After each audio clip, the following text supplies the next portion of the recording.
रोजाना हम लोग गुड आफ्टरनून करते थे, आज हम गुड इवनिंग करेंगे।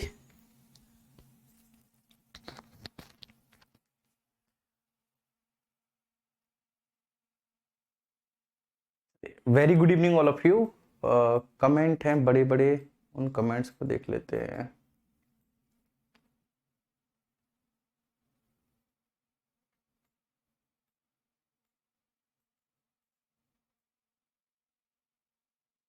चलिए, सभी का स्वागत है बहुत बहुत।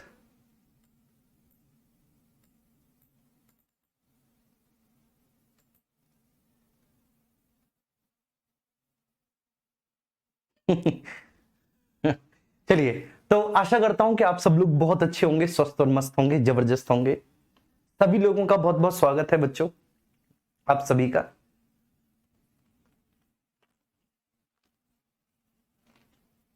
ठीक है, आज डिनर में क्या था? हाँ, ये तो देखो आज, ठीक है ना, डिनर लेकर ही मैं आ रहा हूं, ये बात तो तुम्हारी सही है। इसी वजह से थोड़े से हम लेट भी हो गए। मैंने कहा कि क्लास होनी चाहिए अपना खाना पीना खाने के बाद, क्योंकि भूखे पेट अगर क्लास लो ना तो फिर मजा नहीं आता। एक तरफ भूख लगती है, दूसरी तरफ क्लास में इतनी सारी एनर्जी जाती है। तो आज डिनर में था साहब जी, आज डिनर में था इडली और सांभर, और इडली सांभर के साथ नारियल की चटनी। तो भैया जी आज ये था डिनर में, मतलब लाइट डिनर था आज, लेकिन वो लाइट भी हमने हैवी कर दिया। वो लाइट भी लाइट नहीं रहा, वो भी हैवी हो गया। बिल्कुल निकालोगे भाई यूपीएसआई, क्यों नहीं निकालोगे इस बार? ठीक है ना। सब लोगों को बहुत बहुत Shubhashish ji. Very good evening all of you. नहीं, टाइम आज ही के लिए क्लास हुई है, आज ही के लिए क्लास हुई है। ठीक है जी, ध्यान रखना। आप टोटल कितने घंटे की क्लास लेते हैं भैया जी, ये प्रश्न पूछ रहे हैं गजेंद्र। गजेंद्र, मैं लेता हूं क्लास 10 से 11 है, फिर 11 बजे से लगभग 1 बजे तक क्लास होती है, फिर 2 से आपकी होती है। ठीक है, 2 से आपकी 4 बजे तक ही हो रही है क्लास। ठीक है ना, तो 1 घंटा वो, 2 1 3 और 2 5 घंटा ये, फिर एक 5 बजे से क्लास होती है 7 बजे से, लगभग 7 से 7.5 8 घंटा। तो डेली 7 7.5 8 घंटे क्लास होती है, और जिसमें विषय भी एक नहीं है। एक विषय हो तो चलो कोई बात नहीं, ठीक है। अब विषय की वैरायटी भी अलग अलग है, जैसे ठीक है, एक क्लास ज्योग्राफी की हो रही है, एक इन्वायरमेंट इकोलॉजी की हो रही है, ठीक है, एक क्लास आपकी पॉलिटी की हो रही है, एक क्लास आपकी यूपी स्पेशल की हो रही है, और फिर एक क्लास मैंने रोक रखी है अभी पंचायतों की। ठीक है, जिसमें पंचायत और ग्रामीण विकास मुझे पढ़ाना है, पंचायतों का विकास पढ़ाना है। तो वो मैंने फिलहाल, मैंने की बाप रे बहुत सारी क्लासेस, तो ये है। ठीक है जी, और हर एक क्लास में यही एनर्जी होती है, ऐसा नहीं कि किसी क्लास में एनर्जी कम होगी, नहीं, क्योंकि क्लास क्या है पता है, पढ़ाना ना पैशन है। ठीक है, क्योंकि ये प्रोफेशन जो हमने चुना है ना, तो ऐसा नहीं कि ये हमारे पास कोई दूसरा विकल्प नहीं था, तो यही प्रोफेशन। तो ईश्वर की कृपा से जो है ना, हमेशा मन लगा। ठीक है, हमेशा मन लगा कि पढ़ के बच्चों को पढ़ाया जाए, कुछ उनको एक्स्ट्रा बताया जाए, उनको समझाया जाए। जब हम अपने कॉम्पिटेटिव एग्जामिनेशन की तैयारी करते थे तो हम बहुत सारी चीजों को फेस करते थे, खासकर पॉलिटी में। ठीक है, पॉलिटी जब हम पढ़ते थे तो ऐसा लगता था कि यार ये सब्जेक्ट हमसे कभी हो ही नहीं पाएगा, जब हमारी क्लासेस होती थी पॉलिटी की। ठीक है ना, पता ही नहीं पड़ रहा टीचर क्या पढ़ा रहे हैं। ठीक, कब भाग आ गए, कब अनुच्छेद आ गए, कब अनुसूची आ गई, ठीक, किस भाग का कौन सा प्रोविजन है, कुछ समझ में नहीं आया। हाँ, जब तैयारी करते थे तो ज्योग्राफी अच्छा समझ में आता था, हिस्ट्री के भी बढ़िया से समझ में आ जाता था, लेकिन सबसे ज्यादा कठिनाई इसी विषय में थी। इसको खुद से पढ़ा फिर मैंने की या तो ये विषय रहेगा या हम रहेंगे।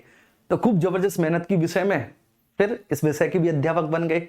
ज्योग्राफी फेवरेट विषय है, ठीक है, आप लोग देख ही रहे होंगे, यूपी पुलिस में ज्योग्राफी मुझे को मिली है, तो उसमें मैं पढ़ा रहा हूँ। ठीक है, उसके अलावा मैंने ज्योग्राफी और भी ऑनलाइन पढ़ाई है। ठीक है, सुपर टेट के लिए भी ज्योग्राफी पढ़ाई थी, और एक मैंने, ठीक है ना, एक छोटा सा हमारा भी प्लेटफॉर्म है, ठीक है, वहां पर मैंने ज्योग्राफी की 2 3 ही वीडियो ली थी, उसमें कंप्लीट वर्ड ज्योग्राफी कराया था, तो वो भी एक मजेदार क्लास है। चलिए, ठीक है, सब लोग ठीक है, अच्छे हैं। आइए, तो अब हम स्टार्ट करेंगे सर किसके बारे में? लोक सेवा आयोग। लोक सेवा आयोग में specially union public service commission, संघ लोक सेवा आयोग, है ना। अभी जो लोक सेवा आयोग है ना, ये 3 प्रकार के हैं, मैं आपको बताता हूं। तो सबसे पहले आज की जो हमारी हेडिंग है, ठीक है, वो है सर लोक सेवा आयोग पब्लिक सर्विस कमीशन। लोक सेवा आयोग, आयोग, public service commission.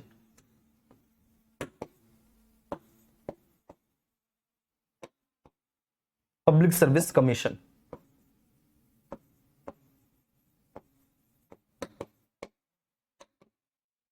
Service commission, लोक सेवा आयोग। ठीक है, तो ये है सर हमारा पब्लिक सर्विस कमीशन, ये हमको पढ़ना है लोक सेवा आयोग को।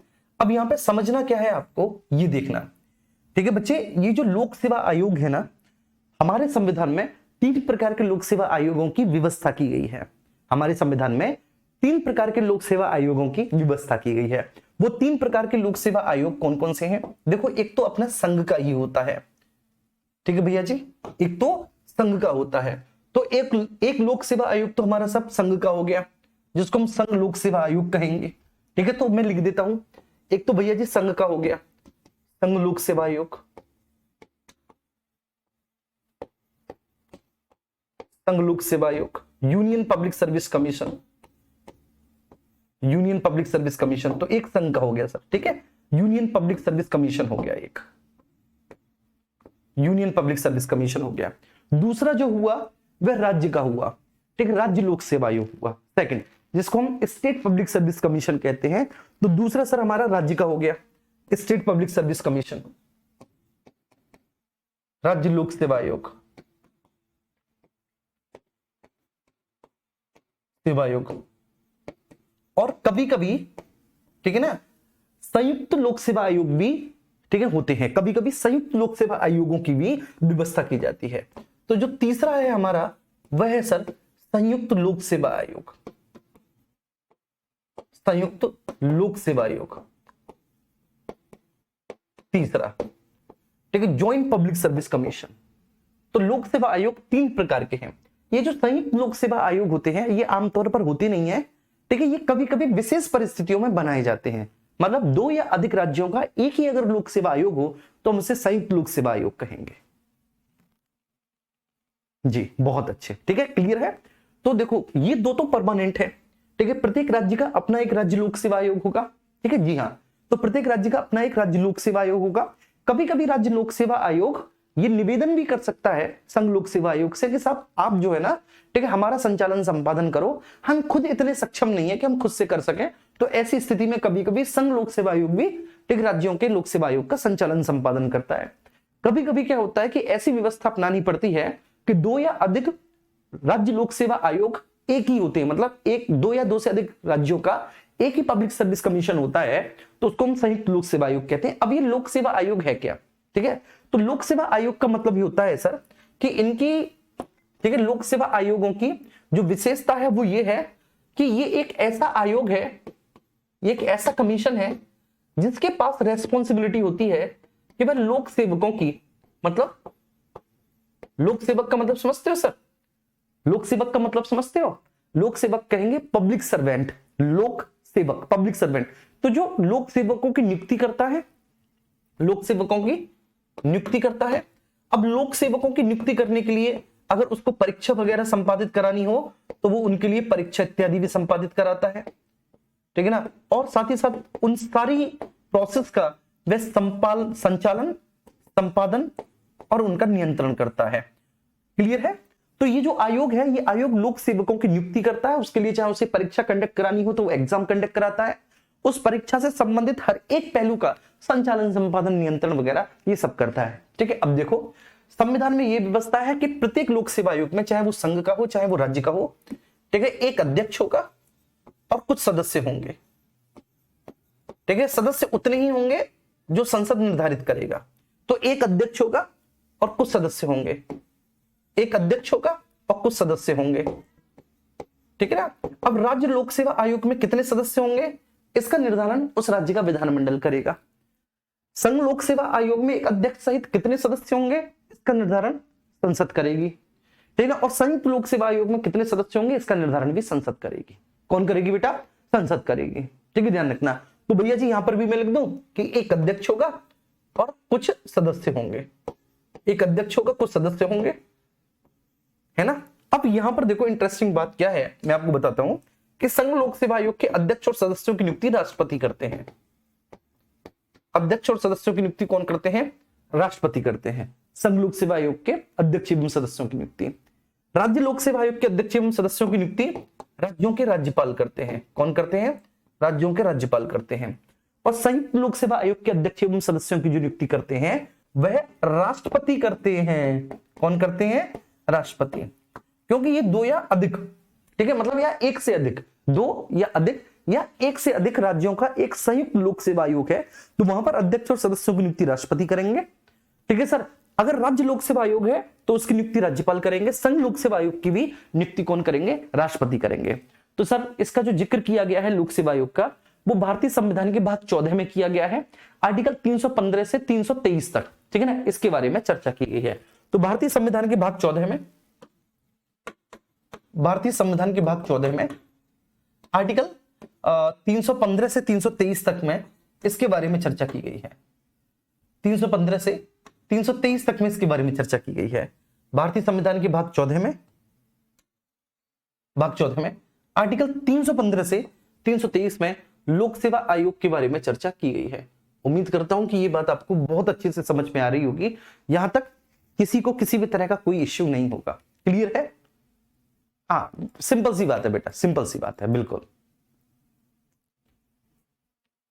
जी।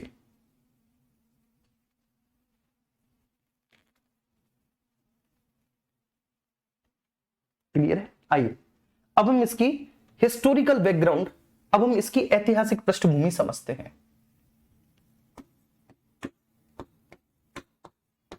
ऐतिहासिक पृष्ठभूमि समझते हैं, इसकी हिस्टोरिकल बैकग्राउंड को जानते हैं। पृष्ठभूमि,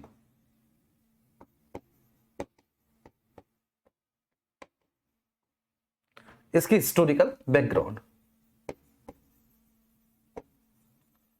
ऐतिहासिक पृष्ठभूमि। इसकी ऐतिहासिक पृष्ठभूमि यह है बच्चे कि अभी मैं आपको पढ़ाऊंगा कि 1919 का एक भारत शासन अधिनियम आता है। 1919 के भारत शासन अधिनियम में बहुत सारे प्रोविजंस थे। एक बच्चा कह रहा है कि सर आपने हाथ में हैंकी क्यों दे रखा है? एक्चुअली क्या है ना बेटा कि लिखते लिखते लिखते लिखते हाथों में पसीना आ जाता है।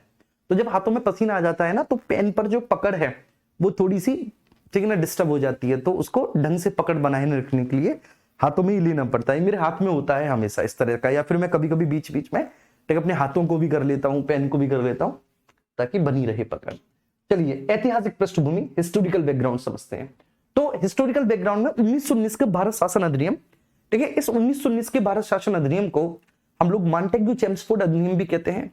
इसी अधिनियम के अंतर्गत सबसे पहले प्रोविजन लाया गया था कि भाई एक लोक सेवा आयोग का गठन किया जाएगा जो लोक सेवकों की नियुक्ति करेगा। ठीक है, लोक सेवा आयोग का गठन किया जाएगा जिसका काम लोक सेवकों की नियुक्ति करना होगा। अभी आयोग कैसा होगा, किस तरह से होगा, तो इसके लिए हमने कमीशन गठित किया जिसको ली कमीशन या शाही कमीशन बोलते हैं। ठीक है, फिर इसने अपनी सिफारिशें 1926 में दी कि साहब ऐसा ऐसा होगा, इस तरह का होगा। तो 1926 में अपनी सिफारिशें देता है और इसी की सिफारिशों के आधार पर आपका लोक सेवा आयोग बनता है। फिर 1935 में, जो 1935 का भारत शासन अधिनियम था, 1935 के भारत शासन अधिनियम के अंतर्गत इस लोक सेवा आयोग को हम यूनियन पब्लिक सर्विस कमीशन बोल देते हैं, संघ लोक सेवा आयोग बोलते हैं। ठीक है, चलिए तो ऐतिहासिक पृष्ठभूमि यह है कि सबसे पहले मैं शॉर्ट्स लिख देता हूं। सर्वप्रथम 1919 के 1919 के भारत शासन अधिनियम। तो सबसे पहले 1919 के भारत शासन अधिनियम, जिसको हम बोलते हैं मॉन्टेग्यू चेम्सफोर्ड अधिनियम में, मॉन्टेग्यू चेम्सफोर्ड अधिनियम।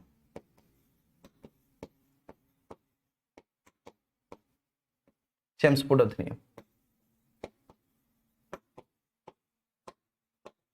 अधिनियम, ठीक है, ध्यान रखना। तो सबसे पहले 1919 के भारत शासन अधिनियम अर्थात मॉन्टेग्यू चेम्सफोर्ड अधिनियम में, ठीक है ना, लोक सेवा आयोग के गठन की बात कही गई थी कि लोक सेवा आयोग की स्थापना की जाएगी, लोक सेवा आयोग की स्थापना की जाए। इसमें सबसे पहले बात की गई थी कि भाई लोक सेवा आयोग की स्थापना की जाए,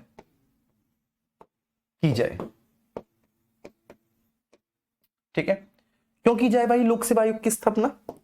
ठीक है, आखिर लोक सेवा आयोग की स्थापना का क्या कारण है? तो लोक सेवा आयोग की स्थापना इसलिए की जाए जिससे कि लोक सेवकों की, जिससे कि लोक सेवकों के लिए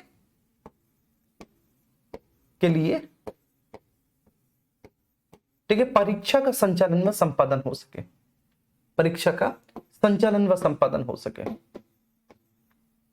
संपादन हो सके, लोक सेवकों की नियुक्ति हो सके, लोक सेवकों की नियुक्ति हो सके। हालांकि 1853 के चार्टर एक्ट से लोक सेवकों की जो नियुक्ति थी वो परीक्षाओं के माध्यम से हो रही थी, लेकिन अब उसके लिए बाकायदा, ठीक है ना, 1853 से ही लोक सेवकों की नियुक्ति सर परीक्षाओं के माध्यम से हो रही थी। उससे पहले लोक सेवकों की नियुक्ति कोर्ट ऑफ डायरेक्टर करता था, लेकिन अब बात यह थी कि सर इसके लिए बाकायदा एक लोक सेवा आयोग बने, ठीक है। तो कुल मिलाकर अब जब इसमें बात कही गई, ठीक है, ये बहुत बड़ा बेटा अधिनियम था, भारत शासन अधिनियम था, तो इसके बाद क्या बनता है, एक ली आयोग या शाही आयोग बनता है, ली कमीशन या शाही कमीशन। तो एक ली आयोग या शाही आयोग बना, शाही आयोग बना, ठीक है ना, और इसी आयोग की सिफारिशों के आधार पर, इसी आयोग की सिफारिशों के आधार पर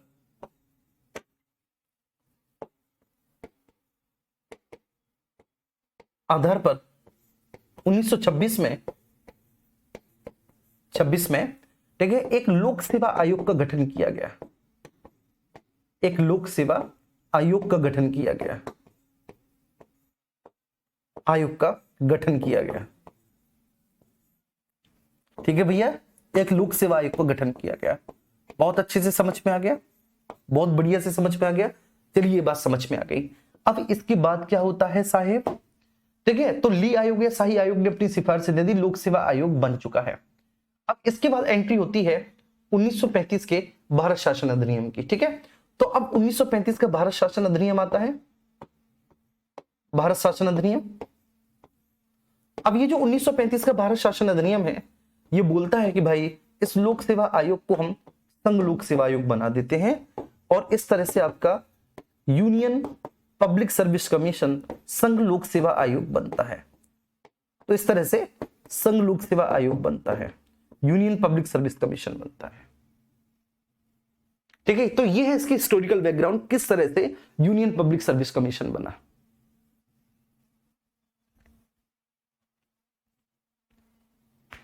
ठीक है, अच्छा, अब इसके लिए, ठीक है, जैसे कोई भी लोक सेवा आयोग है, ठीक है, चाहे संघ का हो या राज्य का हो, ठीक है, कोई भी लोक सेवा आयोग है बेटा, चाहे वह संघ का लोक सेवा आयोग हो, इधर ध्यान देना, कोई भी लोक सेवा आयोग है, चाहे वह संघ का लोक सेवा आयोग हो, संघ का लोक सेवा आयोग हो, या फिर वह राज्य का लोक सेवा आयोग हो, कोई भी हो, संघ का हो या राज्य का हो, लोक सेवा आयोग राज्य का, ठीक है। तो एक छोटी सी क्वालिफिकेशन है, एक छोटी सी योग्यता है, और ये योग्यता कोई बहुत बड़ी योग्यता नहीं है। इसमें ये बोला गया है कि आयोग के आधे सदस्य कम से कम ऐसे हों, मतलब उसमें जितने भी सदस्य हैं, चाहे कोई संघ लोक सेवा आयोग हो या राज्य लोक सेवा आयोग हो, आयोग के आधे सदस्य कम से कम ऐसे होने चाहिए जिन्होंने भारत सरकार या राज्य सरकार के अधीन मिनिमम 10 साल की नौकरी की हो, तो वो इसके सदस्य बन सकते हैं, ठीक है। तो इसमें बिल्कुल क्लियर बोला गया है कि भाई आयोग के आधे सदस्य कम से कम ऐसे हों, आयोग के आधे सदस्य कम से कम ऐसे हों, कम से कम ऐसे हों, ऐसे हों, ऐसे हों जिन्होंने जिन्होंने जिन्होंने न्यूनतम 10 वर्षों तक, जिन्होंने न्यूनतम 10 वर्षों तक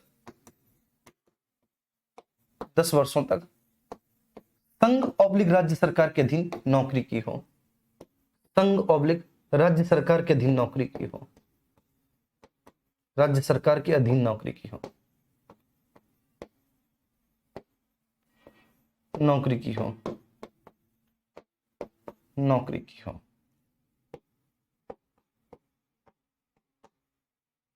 ठीक है। तो आयोग के कम से कम आधे सदस्य ऐसे हों बेटा जिन्होंने संघ सरकार या राज्य सरकार के अधीन बेटा कम से कम 10 वर्षों तक क्या की हो, नौकरी की हो। ठीक है, क्लियर है?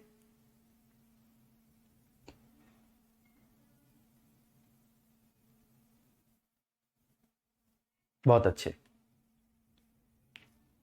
चलिए ठीक है, अब तो होगी भैया योग्यता। योग्यता के बाद आमतौर पर बेटा जो ठीक है इन संघ लोक सेवा आयोग के अध्यक्ष या जो सदस्य होते हैं वो सेवानिवृत्त, ठीक है ना, या तो राज्य प्रशासनिक सेवा के अधिकारी होते हैं या फिर वो बेटा संघ प्रशासनिक सेवा के अधिकारी होते हैं।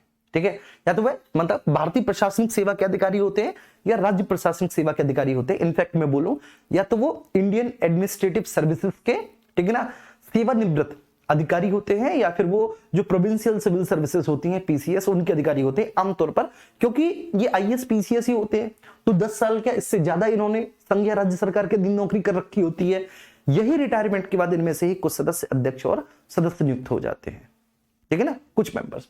चलिए तो ये है, तो अब इसके बाद इनके कार्यकाल के बारे में चर्चा करेंगे। ठीक है, इनका कार्यकाल सुन लेना आप लोग। कार्यकाल के बारे में ये है कि जो sir union public service commission है यूपीएससी, ठीक है, यूपीएससी के चाहे अध्यक्ष हो, चाहे चेयरमैन हो, चाहे मेंबर्स हो, ठीक है, तो चाहे इसके चेयरमैन हो या फिर सदस्य हो, इनके कार्यकाल के बारे में है भैया 6/65। क्लियर है? अभी समझाने की जरूरत तो नहीं है, मतलब 6 वर्ष का कार्यकाल। लेकिन यदि इसी बीच 6 वर्ष का कार्यकाल, यदि इसी बीच वो 65 वर्ष की आयु पूरी कर लेते हैं तो उन्हें अपने पद से हटना पड़ेगा जी। 6 वर्ष का कार्यकाल, लेकिन इसी बीच यदि वह 65 वर्ष की आयु पूरी कर लेते हैं तो साहब उनको उनके पद से हटना पड़ेगा। तो 6 वर्ष का कार्यकाल या 65 वर्ष की आयु जो भी पहले पूरा हो, ठीक है, आप अब तक समझ चुके होंगे कि 6 वर्ष का कार्यकाल या 65 वर्ष की आयु जो भी पहले पूरा हो, 6 वर्ष का कार्यकाल या 65 वर्ष की आयु जो भी पहले पूरा हो, ठीक है, ध्यान रखना। तो 6 वर्ष का कार्यकाल या 65 वर्ष की आयु जो भी पहले पूरा हो। क्लियर है? उम्मीद करता हूं सर। तो 6 वर्ष का कार्यकाल या 65 वर्ष की आयु जो भी पहले पूरा हो, 6 वर्ष का कार्यकाल, 6 वर्ष का कार्यकाल या 65 वर्ष की आयु जो भी पहले पूरा हो, या 65 वर्ष की आयु जो भी पहले पूरा हो, 65 वर्ष की आयु जो भी पहले पूरा हो, जो भी पहले पूरा हो,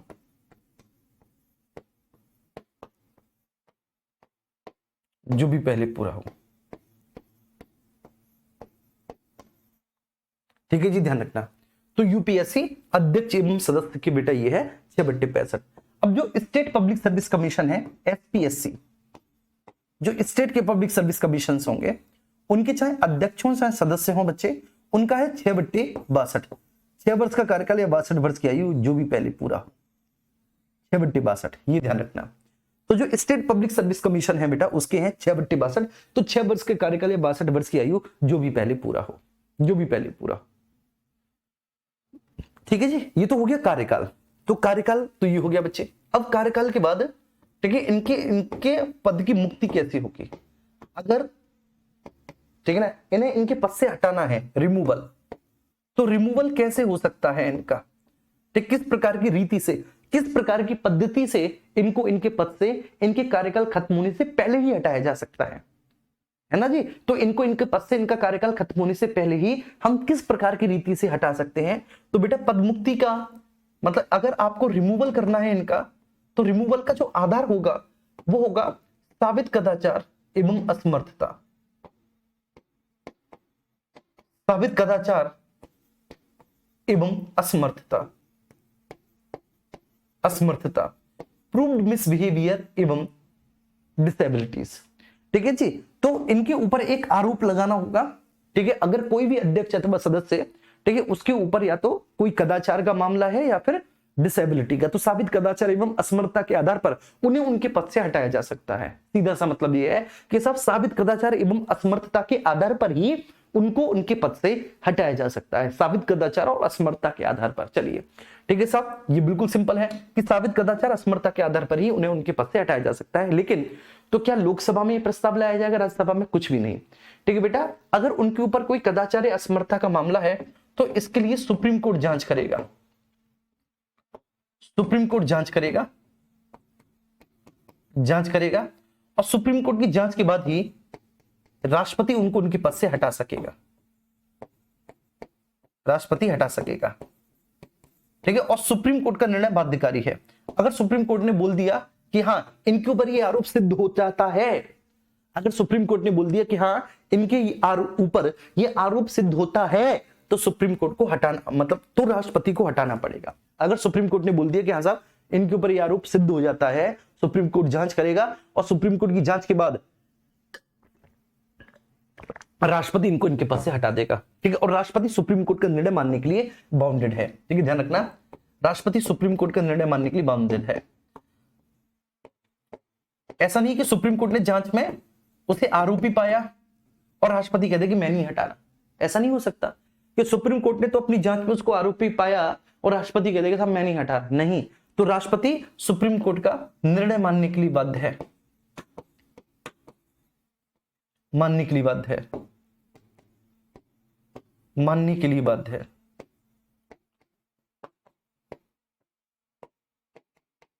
मानने के लिए बाध्य है, मानने के लिए बाध्य है। ठीक है, ध्यान रखना। तो पदमुक्ति साबित कदाचार एवं असमर्थता के आधार पर सुप्रीम कोर्ट की जांच के बाद ही होगी। ठीक है, जो रिमूवल होगा, जो पदमुक्ति होगी, वो साबित कदाचार और असमर्थता के आधार पर सुप्रीम कोर्ट की जांच के बाद ही होगी। राष्ट्रपति हटाएगा बच्चे, लेकिन राष्ट्रपति सुप्रीम कोर्ट का निर्णय मानने के लिए बाध्य होगा। ठीक है, बस इतनी सी बात है और कुछ नहीं। अब इसके बाद फिर नेक्स्ट चलते हैं। ठीक है, कुछ लिमिटेशंस हैं। ठीक है, जो अध्यक्ष एवं सदस्य हैं, कुछ लिमिटेशंस हैं बच्चे इनकी पद की। ठीक है, इनकी पद की कुछ सीमाएं हैं, पद सीमा। ठीक है, सबसे पहली सीमा यह है कि ये रिटायर हो गए, तो रिटायर होने के बाद ये संघ या राज्य के अधीन कोई और दूसरी नौकरी नहीं कर सकते। ठीक है, तो ध्यान रखना, ये अगर रिटायर हो गए, ये सेवानिवृत्त हो गए बेटा, सेवानिवृत्त हो गए, तो रिटायर होने के बाद, रिटायर होने के बाद संघ या राज्य के अधीन, रिटायर होने के बाद संघ या राज्य के अधीन किसी अन्य नियोजन के, संघ या राज्य के अधीन किसी अन्य नियोजन के पात्र नहीं होंगे, किसी अन्य नियोजन के पात्र नहीं होंगे। नियोजन का मतलब है एम्प्लॉयमेंट, एम्प्लॉयमेंट, एम्प्लॉयमेंट, पात्र नहीं होंगे, पात्र नहीं होंगे। बस इतनी सी बात है। तो भाई साहब रिटायर होने के बाद, ठीक है, संघ या राज्य के अधीन कोई और दूसरी नौकरी नहीं कर सकते। मतलब अगर एक बार रिटायर हो गए तो साहब संघ या राज्य के अधीन कोई और नौकरी नहीं कर सकते। बात समझ में आ रही है? और नौकरी नहीं कर सकते। अगर चाहे तो अपना कोई खुद का धंधा खोल लो, खुद का बिजनेस कर लो, लेकिन भाई साहब गवर्नमेंट नौकरी नहीं कर सकते। ठीक है, सेकंड, इनकी पुनर्नियुक्ति नहीं हो सकती, इनकी पुनर्नियुक्ति नहीं हो सकती, रीअपॉइंटमेंट नहीं हो सकता, पुनर्नियुक्ति नहीं हो सकती, पुनर्नियुक्ति नहीं हो सकती है सर, नहीं हो सकती है। इस बात को भी बहुत अच्छे से ध्यान में रखना है। रीअपॉइंटमेंट नहीं हो सकता। हाँ, प्रमोशन हो सकता है। ठीक है, प्रमोशन हो सकता है, प्रमोशन हो सकता है। कैसे प्रमोशन हो सकता है? जैसे बच्चे, एक राज्य लोक सेवा आयोग है, एक राज्य लोक सेवा आयोग है, तो इस राज्य लोक सेवा आयोग का सदस्य, अब देखो मैं इसे कैसे समझाऊंगा आपको। ठीक है बेटा, इसको समझाने के लिए मुझे थोड़ा सा आपको बताना पड़ेगा। राज्य लोक सेवा आयोग का मेंबर है, मेंबर अन्य किसी राज्य लोक सेवा आयोग का मेंबर बन सकता है, अन्य का, या फिर मेंबर अन्य किसी राज्य लोक सेवा आयोग का चेयरमैन बन सकता है। ठीक है ना, चेयरमैन है, चेयरमैन राज्य लोक सेवा आयोग का, तो राज्य लोक सेवा आयोग का जो चेयरमैन है अन्य किसी राज्य लोक सेवा आयोग का चेयर बन सकता है, मतलब चेयरमैन बन सकता है, चेयर बन सकता है। तो चेयरमैन अन्य किसी राज्य लोक सेवा आयोग का चेयरमैन बन सकता है, या फिर चेयरमैन सदस्य नहीं बन सकता। ठीक है, तो यहां पर है अन्य, स्टेट पब्लिक सर्विस कमीशन, अन्य स्टेट पब्लिक सर्विस कमीशन। तो राज्य लोक सेवा आयोग का मेंबर, ध्यान रखना, राज्य लोक सेवा आयोग का जो मेंबर है, राज्य लोक सेवा आयोग का मेंबर अन्य किसी स्टेट पब्लिक सर्विस कमीशन का चेयरमैन बन सकता है या मेंबर बन सकता है। चेयरमैन जो है वो अन्य किसी स्टेट पब्लिक सर्विस कमीशन का केवल चेयरमैन बन सकता है, केवल चेयरमैन, या फिर वह, अब देखो यहां पर है यूपीएससी,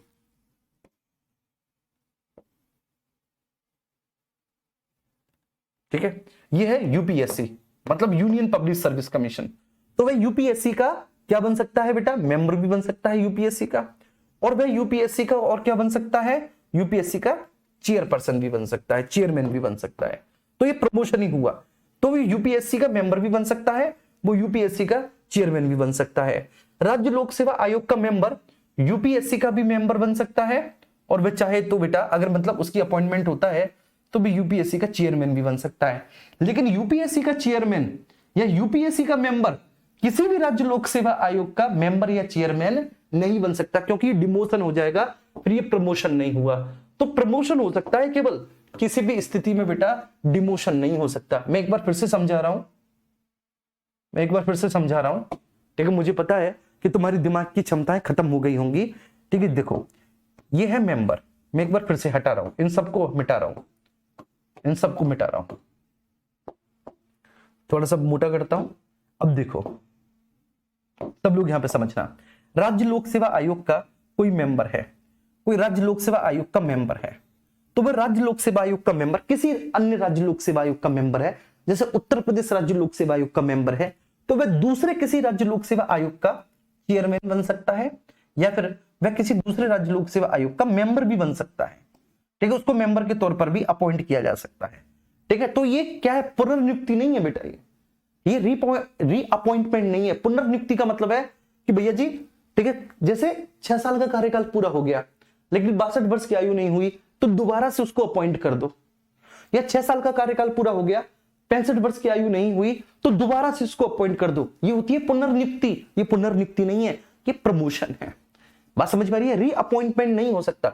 रीअपॉइंटमेंट का मतलब है कि जैसे 6 साल का कार्यकाल पूरा हो गया, तो कार्यकाल पूरा होने के बाद नियुक्ति नहीं होगी, इसका मतलब ये है कार्यकाल पूरा होने के बाद नियुक्ति नहीं होगी, पूरा होने के बाद नियुक्ति नहीं होगी। तो ऐसा नहीं साहब कि 6 साल का कार्यकाल हो गया नियुक्ति नहीं होगी, तो 6 साल का कार्यकाल पूरा हो गया मेरे प्यारे बच्चे, लेकिन 62 या 65 वर्ष की आयु पूरी नहीं हुई, तो दोबारा से अपॉइंट कर दिया जाएगा, ऐसा नहीं होगा। तो राज्य लोक सेवा आयोग का मेंबर, ठीक है ना, किसी अन्य राज्य लोक सेवा आयोग का चेयरमैन भी बन सकता है, मेंबर भी बन सकता है, या यूपीएससी का चेयरमैन भी बन सकता है और यूपीएससी का मेंबर भी बन सकता है। ठीक है, और अगर किसी भी राज्य लोक सेवा आयोग का चेयरमैन है, तो अन्य किसी स्टेट पब्लिक सर्विस कमीशन का केवल वो चेयरमैन बन सकता है, या यूपीएससी का चेयरमैन बन सकता है, या यूपीएससी का वो मेंबर भी बन सकता है। क्यों? क्योंकि बेशक वो चेयरमैन सही, यूपीएससी का मेंबर भी जो है ना, एक तरह का उसका प्रमोशन है, प्रमोशन है। यूपीएससी में तो बेटा अगर वो मेंबर भी बन गया ना, फिर भी उसका वो क्या है, प्रमोशन ही है। उम्मीद करता हूं ये बात आपको समझ में आ गई होगी। अब यूपीएससी आ जाओ, यूपीएससी, ठीक है, अब यहां पर है संयुक्त, ठीक है, ज्वाइंट पब्लिक सर्विस कमीशन, ठीक है, JPSC, joint public service commission. ठीक है सर, तो ये जो ज्वाइंट पब्लिक सर्विस कमीशन है, यूपीएससी का मेंबर जो है वह किसी ज्वाइंट पब्लिक सर्विस कमीशन का मेंबर बन सकता है। जी हाँ, ठीक है, ये डिमोशन नहीं है, ये डिमोशन नहीं है। यूपीएससी का मेंबर किसी ज्वाइंट पब्लिक सर्विस कमीशन का मेंबर बन सकता है, यूपीएससी का चेयरमैन किसी ज्वाइंट पब्लिक सर्विस कमीशन का चेयरमैन बन सकता है, ठीक है जी, ध्यान रखना, बन सकता है। किसी भी, ठीक है, राज्य लोक सेवा आयोग का, ये राज्य लोक सेवा आयोग है, किसी भी राज्य लोक सेवा आयोग, ये तो राज्य लोक सेवा आयोग हुआ ना, तो किसी भी राज्य लोक सेवा आयोग का चेयरमैन, ठीक है, यूपीएससी मतलब सॉरी किसी भी राज्य लोक सेवा आयोग का चेयरमैन, किसी भी राज्य लोक सेवा आयोग का चेयरमैन, इधर सॉरी माफ करना,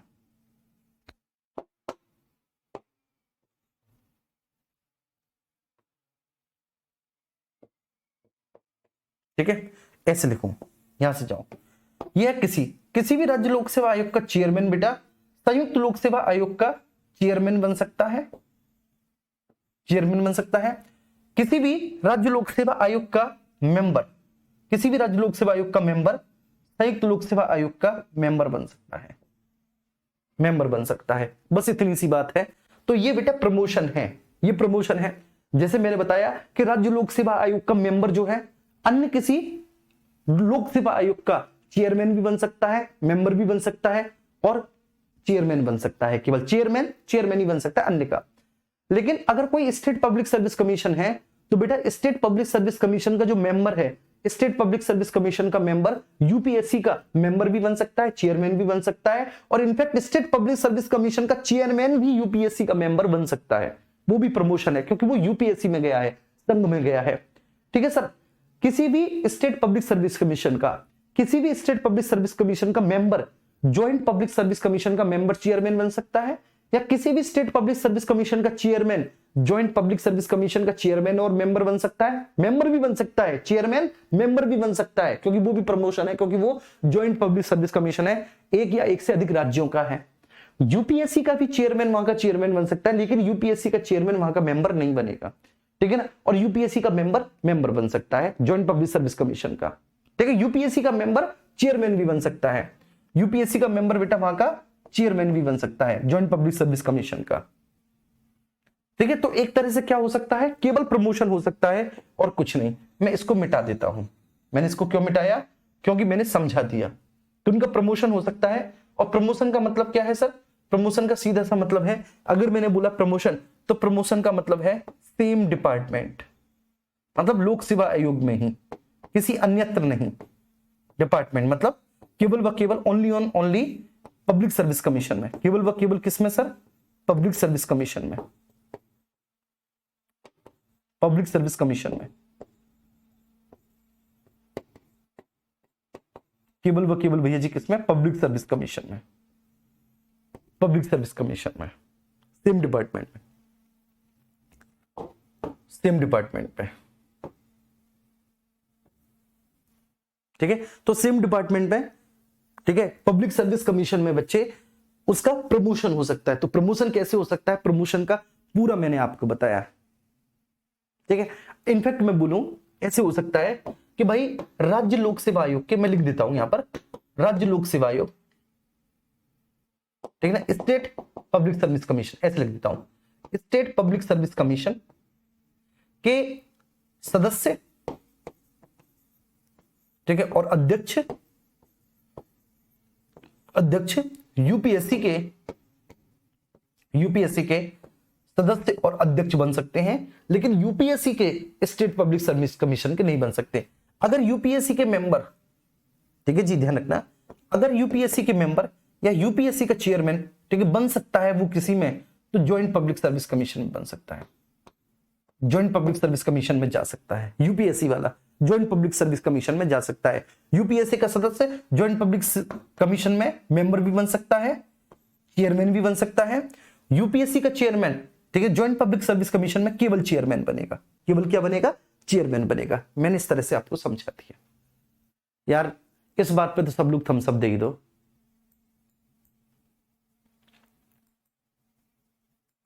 इस बात पे तो थम्स अप बनता है भाई। देख कितनी टेक्निकल बात मैंने आपको समझाई, टेक्निकल तो है ही यार, इसमें कोई दोहरा ही नहीं।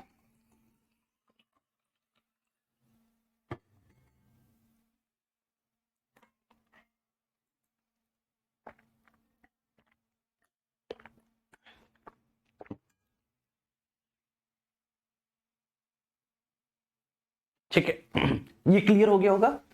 ठीक है, यहां तक कोई इश्यू नहीं, मैंने सब कुछ आपको बता दिया बड़े आराम से। ठीक है, मैंने बताया संघ लोक सेवा आयोग के अध्यक्ष और सदस्यों की नियुक्ति राष्ट्रपति करता है, राज्य लोक सेवा आयोग के अध्यक्ष सदस्यों की नियुक्ति राज्यपाल करता है, संयुक्त लोक सेवा आयोग के अध्यक्ष सदस्यों की नियुक्ति राष्ट्रपति करता है।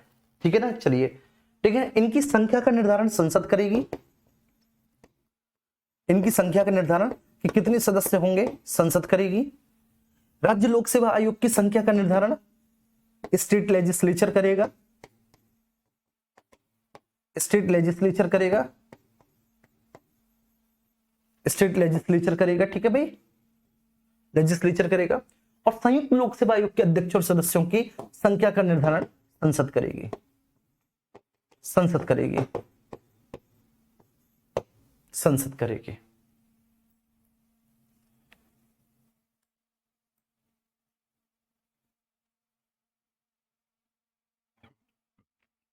थम्स अप नहीं, दिल है आपके लिए। थैंक यू जी, थैंक यू। ठीक है, थैंक यू सो मच।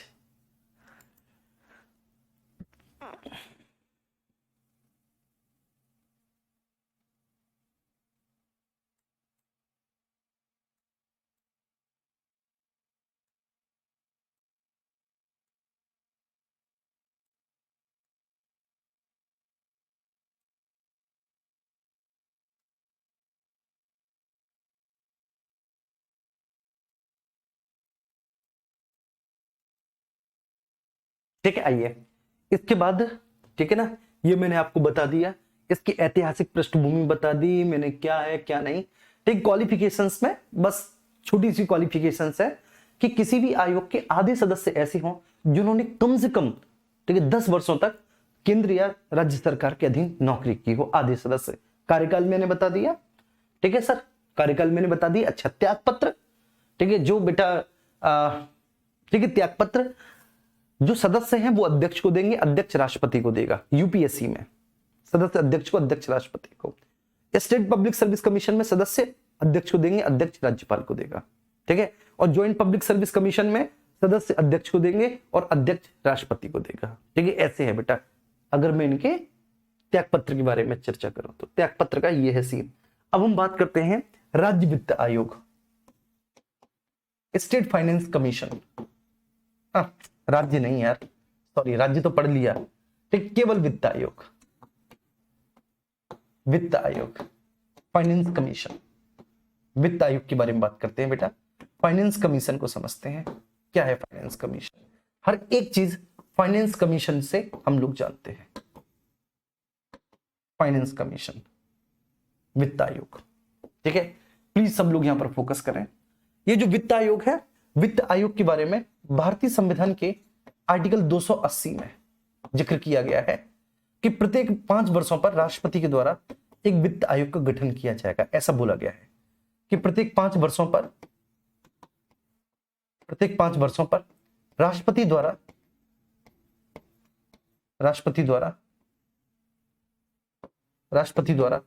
एक वित्त आयोग का गठन किया जाएगा।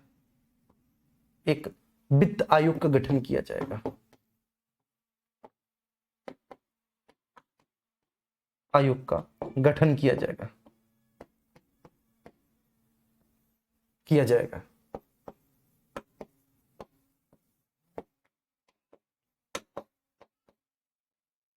ठीक है, ध्यान रखना। तो बेटा प्रत्येक 5 वर्षों पर राष्ट्रपति साहब के द्वारा भैया जी एक वित्त आयोग का, फाइनेंस कमीशन का, प्रत्येक 5 वर्षों पर राष्ट्रपति के द्वारा एक वित्त आयोग का गठन किया जाएगा। ठीक है, 5 वर्षों के अंतराल पर राष्ट्रपति के द्वारा वित्त आयोग का गठन होगा। वित्त आयोग एक अर्ध न्यायिक संस्था है। यह प्रश्न पूछा गया है, मैं डिटेल में बताऊंगा क्या होती है, बस ये ध्यान रखना कि यह एक अर्ध न्यायिक संस्था है। वित्त आयोग अर्ध न्यायिक संस्था है। अर्ध न्यायिक संस्था का मतलब होता है बच्चे कि इसके निर्णय, ठीक है ना, बाध्यकारी हो सकते हैं, इसलिए अर्ध न्यायिक संस्था बोला है।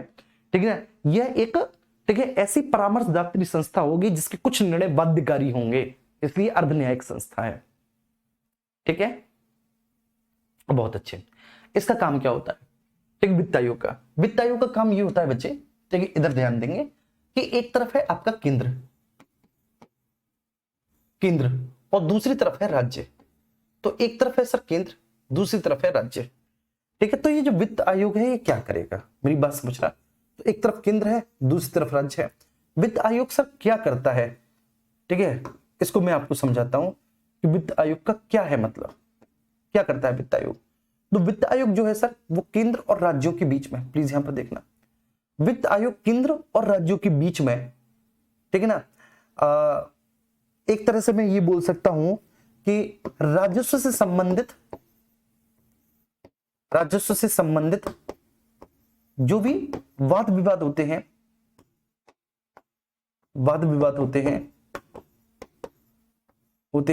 उनका निपटारा करता है बेसिकली। ठीक है, मुख्य काम तो इसका यही है वित्त आयोग का कि बेसिकली केंद्र और राज्यों के बीच में अगर राज्यों से संबंधित, राजस्व का मतलब है करों से प्राप्त होने वाली आय,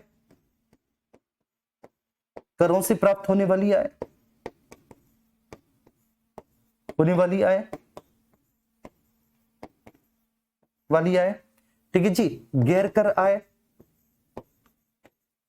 गैर कर आय जी। ठीक है, तो राजस्व से संबंधित प्रत्येक प्रकार के वाद विवाद का निपटारा करेगा। राजस्व से संबंधित प्रत्येक प्रकार के वाद विवाद का निपटारा करेगा। इसमें करों से प्राप्त होने वाली आय, ठीक है ना, जो आय टैक्स से प्राप्त होती है। दूसरा सर गैर कर आय, ठीक है, गैर कर आय जो अन्य प्रकार के साधनों से प्राप्त हो रही है। इसमें आपकी चाहे राजस्व आय हो या फिर पूंजीगत आय हो, पूंजीगत आय हो, किसी भी प्रकार की आय हो, अगर केंद्र और राज्यों के बीच में किसी भी प्रकार का कोई भी विवाद है तो उस विवादों का निपटारा करती है। इसलिए अर्धन्यायिक संस्था, मैंने बोला ना कि इसका जो निर्णय होगा वो बाध्यकारी होगा, चाहे केंद्र हो चाहे राज्य हो, सबसे पहली बात। दूसरा, ठीक है ना, ये स्टेट्स के लिए, दूसरा क्या है, राज्यों के लिए बच्चे, ये केंद्र से राज्यों के लिए, राज्यों के लिए केंद्र से, केंद्र से, केंद्र से, ठीक है, अनुरोध करती है कि बेसिकली वो राज्यों को ग्रांट्स दे, ठीक है ना, इसकी सिफारिश करती है। तो केंद्र से ग्रांट्स की मतलब अनुदानों की सिफारिश करती है कि भाई राज्यों को अनुदान देना चाहिए जिससे कि राज्य अपना विकास कर सके। तो ये इसके काम होते हैं राज्य वित्त आयोग के, मतलब ईमानदारी से मैं बताऊं ये है जी।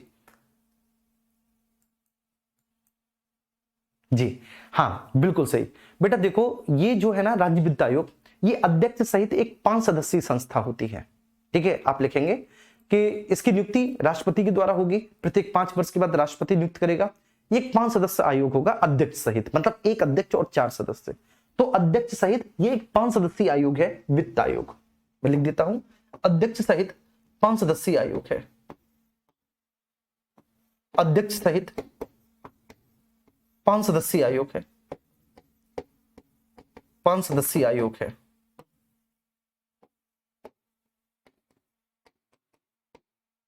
ये है, ठीक है जी, ध्यान रखना। तो यह जो है ना भैया जी, ये अध्यक्ष सहित 5 सदस्यीय आयोग, मैं फिर से बोल रहा हूं, ये अध्यक्ष सहित 5 सदस्यीय आयोग है। अध्यक्ष सहित 5 सदस्यीय आयोग, एक अध्यक्ष और इसमें 4 सदस्य होंगे। ठीक है, मतलब एक अध्यक्ष होगा और साहब इसमें 4 सदस्य होंगे, एक अध्यक्ष और 4 सदस्य होंगे। तो इसलिए बोला है कि अध्यक्ष सहित 5 सदस्यीय आयोग है ये, एक अध्यक्ष होगा 4 सदस्य होंगे। अच्छा, अब ये जो 4 सदस्य होंगे बच्चे, ठीक है, उनके पास क्या क्या क्वालिफिकेशन होगी और अध्यक्ष के पास क्या क्वालिफिकेशन होनी चाहिए। तो इसमें बाकायदा लिखा गया है कि भाई अध्यक्ष ऐसा व्यक्ति होगा, ठीक है, हालांकि सबकी नियुक्ति राष्ट्रपति करेंगे, पूरा वित्त आयोग ही राष्ट्रपति नियुक्त करता है। तो अगर पूरे वित्त आयोग को राष्ट्रपति नियुक्त कर रहा है तो अध्यक्ष और सदस्य बेटा दोनों की नियुक्ति राष्ट्रपति कर रहा है। तो अध्यक्ष के बारे में बोला है कि अध्यक्ष ऐसा हो जिसे सार्वजनिक कार्य का अनुभव हो। ठीक है, तो अध्यक्ष ऐसा हो भैया जी जिसे सार्वजनिक कार्य का अनुभव हो, जिससे सार्वजनिक कार्य का अनुभव हो, कार्य का अनुभव हो, अनुभव हो। अध्यक्ष, अध्यक्ष के लिए बेटा कोई टेक्निकल डिमांड नहीं है, अध्यक्ष के लिए कोई टेक्निकल क्वालिफिकेशन नहीं है, बस अध्यक्ष ऐसा हो, ठीक है भैया जी, जिसे सार्वजनिक कार्यों का अनुभव हो, ऐसा हो। बाकी का हर एक सदस्य के लिए सदस्य संख्या 1, सदस्य संख्या 2, सदस्य संख्या 3, सदस्य संख्या 4, हर एक सदस्य के लिए अलग अलग क्वालिफिकेशन की रिक्वायरमेंट है। तो अध्यक्ष जिसे सार्वजनिक कार्य का अनुभव हो, सदस्य 4 होंगे, हर एक सदस्य के लिए अलग अलग क्वालिफिकेशन की रिक्वायरमेंट है। जैसे एक सदस्य ऐसा हो जैसे उच्च न्यायालय के न्यायाधीश की समकक्ष योग्यता हो, एक सदस्य ऐसा होना चाहिए जिसके पास उच्च न्यायालय के न्यायाधीश की समकक्ष योग्यता हो, उच्च न्यायालय के न्यायाधीश की समकक्ष योग्यता हो, न्यायाधीश की समकक्ष योग्यता हो, समकक्ष योग्यता, न्यायाधीश के समकक्ष योग्यता हो। ठीक है सर। तो बेटा एक सदस्य ऐसा हो जिसके पास हाई कोर्ट का जज बनने की योग्यता हो, एक सदस्य ऐसा हो जिसको सरकार के वित्त एवं लेखाओं का ज्ञान हो, जिसको सरकार के वित्त एवं लेखाओं का ज्ञान हो, वित्त एवं लेखाओं का ज्ञान हो, लेखाओं का ज्ञान हो,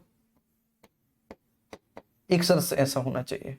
ठीक है साहब, कि जिसको सरकार के वित्त और लेखाओं का ज्ञान हो। एक सदस्य ऐसा होना चाहिए जिसको वित्तीय एवं प्रशासनिक अनुभव हो, जिसको वित्तीय एवं प्रशासनिक अनुभव हो। एक सदस्य ऐसा होना चाहिए साहब जिसके पास वित्तीय एवं प्रशासनिक अनुभव हो, प्रशासनिक अनुभव हो। एक सदस्य ऐसा हो, ठीक है, जिसको साहब वित्तीय और प्रशासनिक अनुभव हो। और एक सदस्य ऐसा हो जो बाकायदा आर्थिक मामलों का जानकार हो। ऐसा हो भैया जी जो आर्थिक मामलों का जानकार हो, मामलों का जानकार हो। ध्यान रखना, ठीक है जी। अलग अलग योग्यताएं हैं। तो एक सदस्य ऐसा हो, देखो अध्यक्ष के लिए कोई टेक्निकल वो नहीं है। अध्यक्ष साहब ऐसा हो जिसे सार्वजनिक कार्य का अनुभव हो। एक सदस्य ऐसा जिसको उच्च न्यायालय के न्यायाधीश के समकक्ष योग्यता हो। एक ऐसा जिसको सरकार के वित्त एवं लेखाओं का ज्ञान हो। एक ऐसा जिसको आर्थिक और जिसको वित्तीय और प्रशासनिक अनुभव हो। एक ऐसा जो आर्थिक मामलों का जानकार हो, जानकार हो, ठीक है। चलिए वर्तमान में अब इनका करंट का भी देख लेते हैं। वर्तमान में बेटा 15वां वित्त आयोग है, लिख देता हूं। वर्तमान में बेटा 15वां वित्त आयोग है, 15वां वित्त आयोग है, वित्त आयोग है। ये फंक्शन करेगा 2020 से 2025 तक, ठीक है, ध्यान रखना। ये फंक्शन करेगा 2020 से 2025 तक। लेकिन इस 15वां आयोग का जो गठन हुआ है, 15वें वित्त आयोग का जो गठन हुआ है वह 27 नवंबर 2017 को हुआ है। कब हुआ है भैया जी? 27 नवंबर 2017 को इसका गठन हुआ है, ठीक है। 15वां वित्त आयोग 2020 से 25, लेकिन जो इसका गठन हुआ है, इसका गठन हुआ है 27 नवंबर 2017 को, 2017 को, ठीक है सर। अब इसके अध्यक्ष एन.के. सिंह हैं, ठीक है। इनके बारे में तो आपको पता ही होगा कि अध्यक्ष कौन है साहब। इनके अध्यक्ष एन.के. सिंह हैं,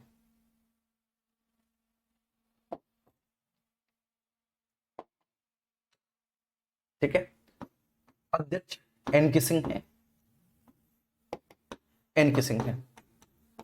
अब सदस्यों में एक शक्तिकांत दास है, शक्तिकांत दास,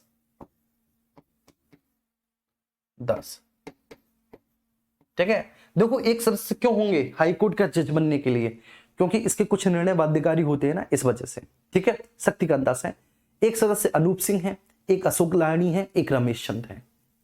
अनूप सिंह, ठीक है ना। एक सदस्य कौन है बेटा? अनूप सिंह है। एक रमेश चंद्र है, एक अशोक लाहिड़ी है, अशोक लाहिड़ी है, अशोक लाहिड़ी है। चलिए ठीक है सर। एक प्रश्न वही प्रथम वित्त आयोग के अध्यक्ष, जो पहला वित्त आयोग था उसके अध्यक्ष केसी नियोगी थे यार, ये सबको पता है, ठीक है। तो पहले वित्त आयोग के अध्यक्ष कौन थे?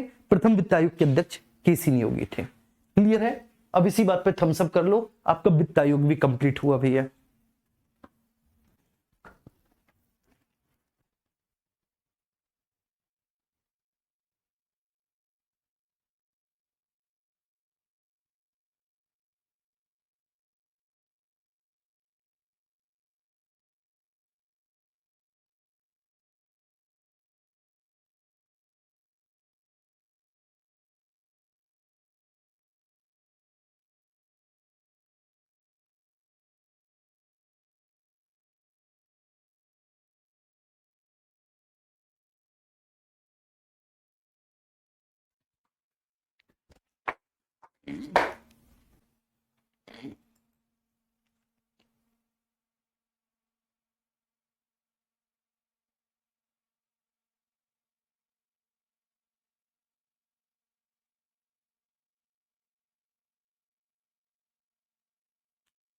भैया प्लीज बस करिए यार मेरा तो आज मन है पढ़ाने का, आप कह रहे हैं भाई बस करिए।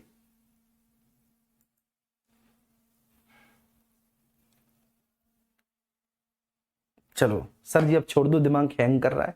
चलो ठीक है, ठीक है, लव यू ऑल। फिर कल पढ़ाएंगे आप सभी को, ठीक है बच्चे। आप अपना ख्याल रखो तब तक सब लोग। ठीक है, ओके, बाय बाय।